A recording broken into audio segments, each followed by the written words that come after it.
Hi everyone, Stephanie here from Secrets of a Hiring Manager. So the other day I did a Periscope video on the 3 most important questions you need to know how to answer to get past a pre-screening phone interview, and I received so many emails from several of you who wanted more details on how to get past that initial pre-screening phone interview so that you're able to get that in-person interview. So I decided that I would do a video blog to get into more details on the 3 questions you need to know how to answer to get past a pre-screening phone interview so that no matter where you are, you're always able to answer these questions and you're always prepared. So here goes.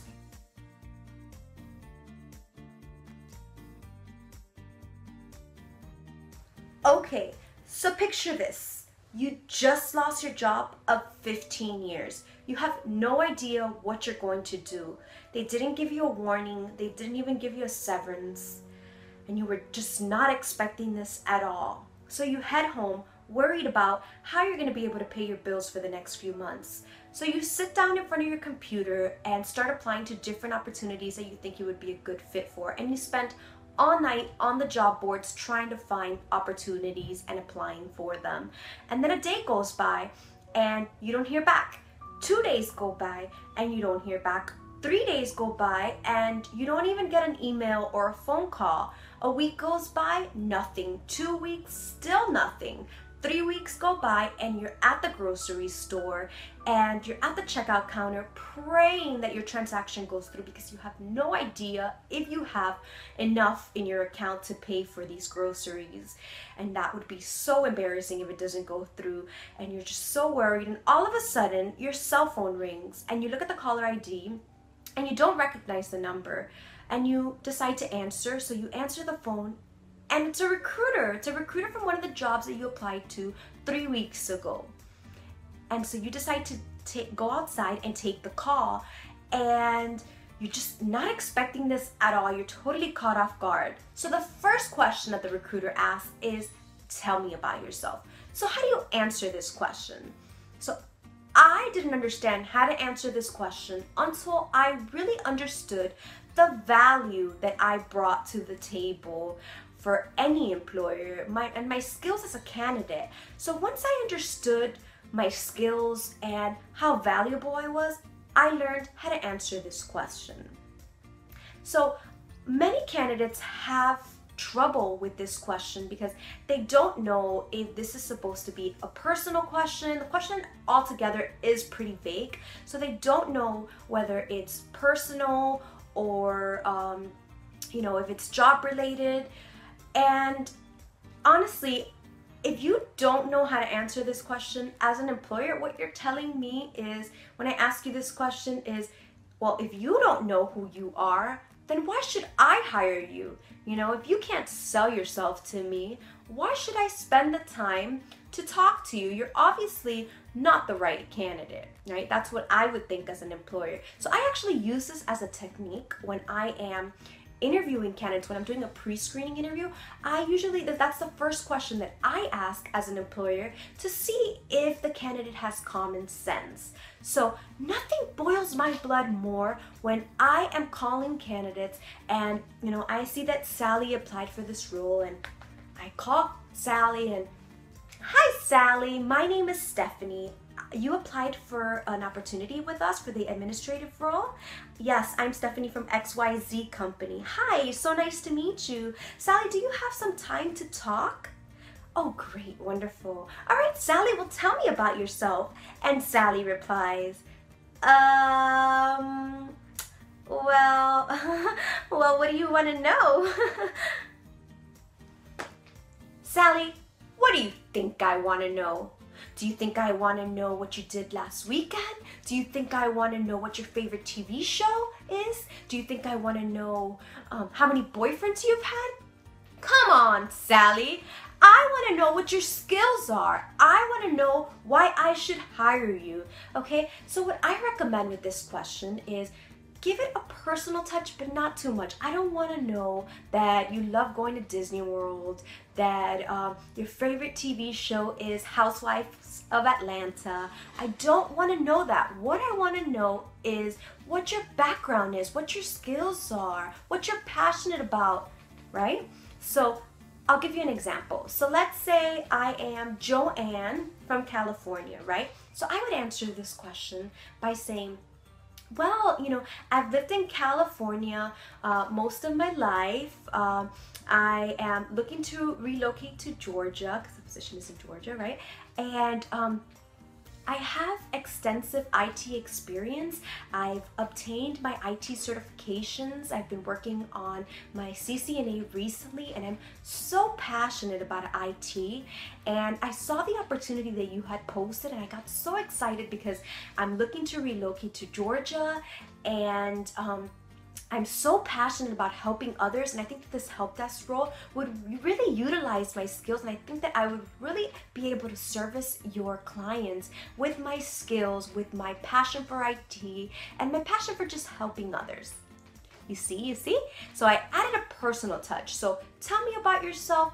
Very, very limited when you're talking about the personal part. So keep it as, where you studied maybe, what certifications, you're working on, or maybe just jump into the background that you have. But don't tell me that you have 10 kids, that your favorite color is green. I don't care. Get into, I have things to do. Don't waste my time.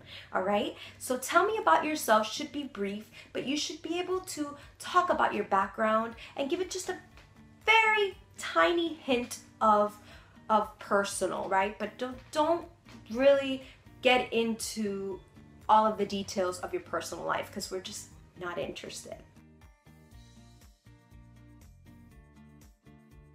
So the next question you need to know how to answer is, why did you leave your last job?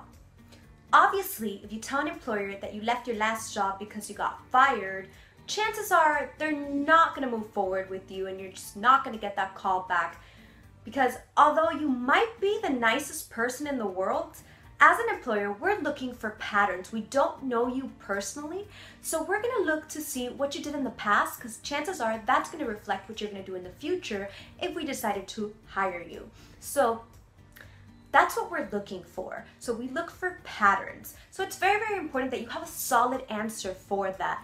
I got fired is not the right answer. Although you should be truthful, that's not gonna land you the job, okay? But however, if on your resume, let's say for example, you have been working at a company for 10 years, and I look at your resume and I ask you, so why did you leave your last job? And your response is, oh, it was a temp job.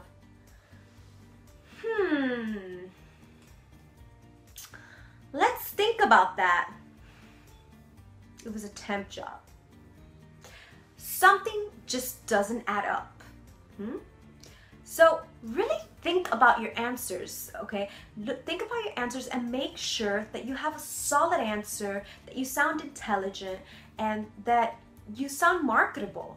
So it's very, very important. And if you have big gaps on your resume, that doesn't look good. So you need to try to fill in those gaps as well. If you need help with that, you can also contact me. But it's very, very important that you do fill in those gaps and that you are able to answer that question with a solid answer, okay? So take the time to really think about what you're going to say.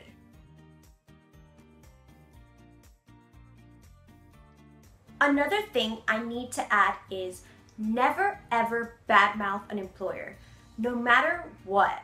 Even if the employer asks, what didn't you like about your last job?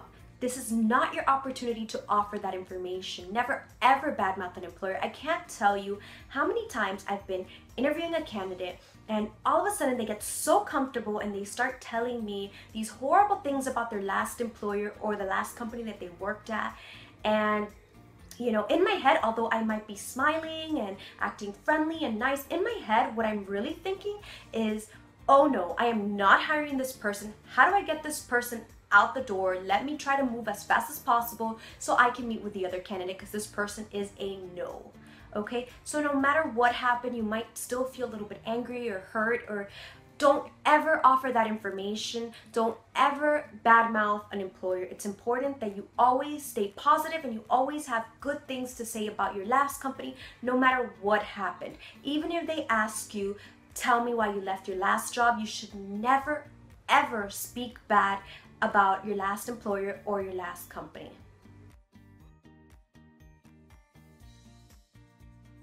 So the last question you need to know how to answer before a pre-screening phone interview is, why do you want to work here and why do you think you would be a good fit?